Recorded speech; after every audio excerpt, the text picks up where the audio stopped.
Alright, I'm back with another Destiny 2 video, as these will be resuming for a while because it's season launch, it's post-showcase, and I cannot talk about Starfield for another week or so, and then there will be lots of Starfield videos. Yeah, so Season of the Witch launched yesterday. I wonder how many debates there were within Bungie about whether they should call it Season of the Witch because it's so on the nose with the song, but you kids won't know that song, but there's a song. Uh, yeah, so the vibes have been bad in Destiny lately. I think everyone can kind of agree on that. Not a great spot. And then the showcase happened. I don't think the showcase itself was that transformative. Like it was good. It was fine. But that wasn't really kind of a turning point. I don't think. We didn't learn like that much new about the final shape because we already knew a good amount, and they're keeping some stuff under wraps. Some stuff was disappointing, like one kind of random new light subclass for each class. But I think what made the most impact for me was the Season of the Witch stuff, because we didn't know anything about it, and then to suddenly see Eris like transformed into a hive version of herself was like genuinely shocking, and not something I saw coming. I think that would have been like kind of cool to see in game for the first time, but I also sort of get why that sort of had to be part of the marketing. I don't know. That would have been a nice surprise. It's hard to remember that many surprises in Destiny in game recently. So, I'd say the vibes are good about this season. Like, yes.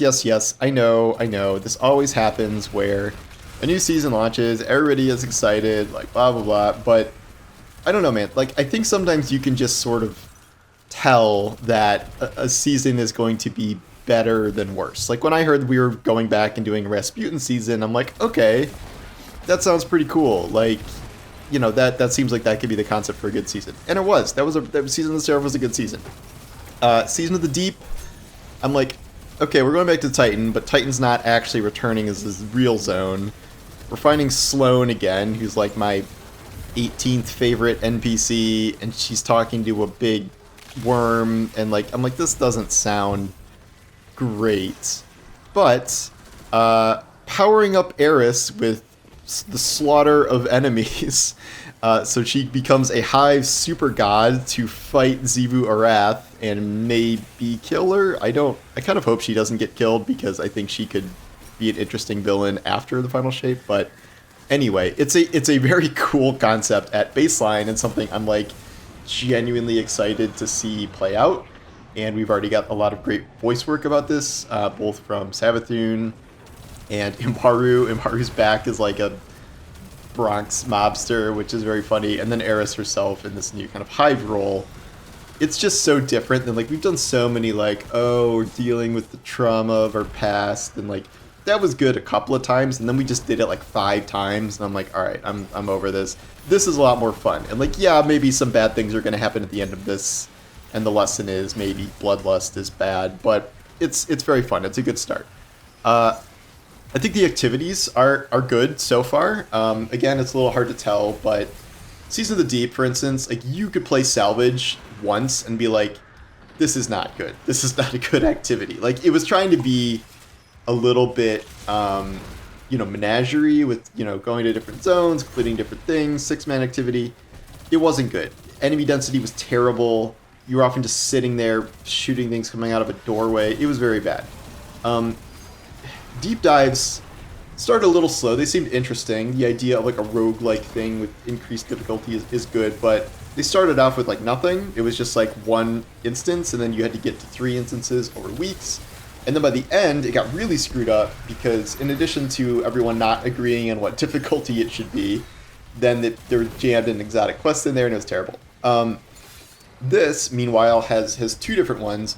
Savathun's Spire, which to me feels like a kind of randomized strike.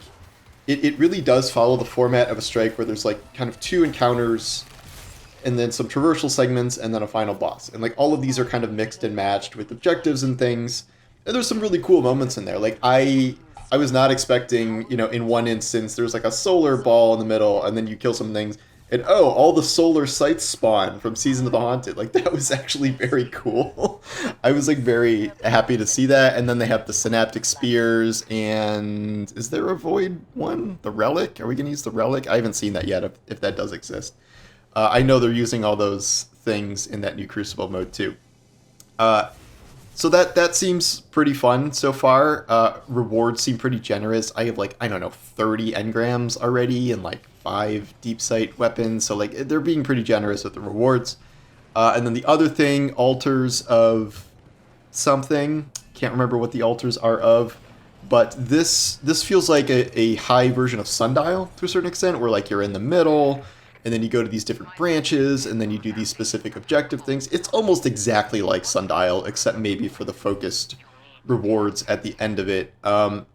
One hiccup here is the idea of they have like a blind well thing where you put in minor, major, and super tributes, and that changes how the difficulty is. This is like a little weird because like the more difficult you do, the faster you fill up the bar. But right now, the really difficult ones with randoms are like kind of insane. Like I beat one by the skin of my teeth, but like I failed a couple others, and so it's I don't know. We'll see. Like it's okay. Like I'm okay with hard stuff. Don't take that out of context. It's we don't have really access to anything. Like most people don't have a deck of those cards to play with yet, which give you bonuses. We do not have any of the like significantly good artifact mods yet. People are farming the new exotics. People don't have all the new weapons. Like there's a lot of stuff I think that can play into this that will make this a little more doable over time, even with randoms. I don't really understand like why I have like 50 minor tributes already and like when I'm going to use those, because those fill up the bar so slowly it doesn't even feel worth it to do them. So I don't know. The tribute thing feels a little weird. I kind of wish they were just set difficulty and you just bounced around them, but it is cool to see how they're modified with the different difficulties, and yeah, they do get very hard. So both of these activities seem pretty good so far. We don't, Crotazen's coming back. That's not something we can really talk about now. Past that, the tarot card deck thing is a very cool idea. It's replacing the stupid vendor squares, which we had for years, where it's like, okay, get 2 little currencies a week and do some sort of upgrade for the activity. This is like, it's sort of similar, but you're farming these cards that do give you bonuses, but it's like a little bit of gambling where you pick the 5 you want in your deck to hopefully synergize with your build, and then those are like randomly drawn. Is it just altars or is it also Spire? I'm not 100% sure. And then they have some sort of good bonus, like rapid killing enemies, gives you regen, or something about heavy ammo gen. I don't know. There's some good ones in there that seem like there will be some fun positive modifiers. I'm not like really 100% sure how to farm these cards. I know you get them from like doing witch keys in the chest in the Spire, but is that the only way? You can get some of them from ranking up the vendor too, but I'm not 100% sure of like all the ways to farm these right now. There are cards that are like in the Spire, but you need some sort of special solar attunement or arc attunement, and like I truly have no idea what that even means. I don't think you can get those right now. It's not just like shooting them with a solar weapon, is it? I don't know. I should probably try that. But yes, this seems cool at baseline and like a significant departure, more than we've seen really at any points in years from the seasonal vendor model. There's still, the rank up model part of it, but the check boxes are now something much more interesting. Loot seems pretty good so far. It doesn't seem like everything is super underwhelming. Like deep weapons seem very underwhelming at baseline when that launched. There are some good options in here. I see a lot of like PvP, PvE people pulling out some interesting roles with some of the new perks here already. The new exotic, the Boomer grenade launcher from the Battle Pass, is very fun. It blows up enemies and then spawns moths that blind them. There's a lot of like moths spawning this season. Hunters have a moth spawning exotic. It reminds me I need to check and see if Vex Incursion is happening so I can get that. I got the Titan arms, which I hear are very good, and I will try to use those later. Okay, one of the biggest problems right now is loadouts are disabled. So, like, I want to try out all these different builds with different things, and I can't because loadouts are disabled, and I'm sure as hell not going to go back to the old way of manually changing builds over, because, like, I can't even believe we ever did that for years and years and years. Loadouts made everything so much better. But I'm going to not be playing a ton until they fix that, because I'm tired of, like, my arc build I was using for last season on 2 classes, and my Solar Hunter build, but, yeah, they need to fix that. Anyway, yeah, so the exotics seem good. At least some of the legendaries seem like they could be good. And so yeah, that's a decently strong start here from the loot perspective. We'll see.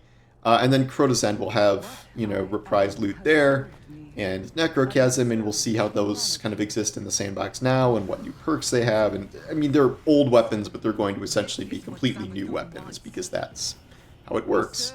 And then one thing I'm really thrilled about is how good the hand cannon buff feels, especially on exotic hand cannons, which already have the 40% buff to red bars.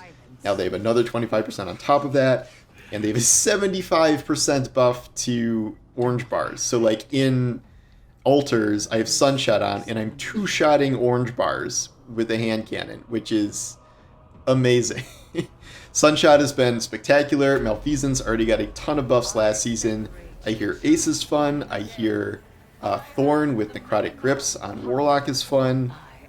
Really, really good buff. One of the best buffs I think I've seen in the game, other than the initial one where they buffed all primary exotics to feel better.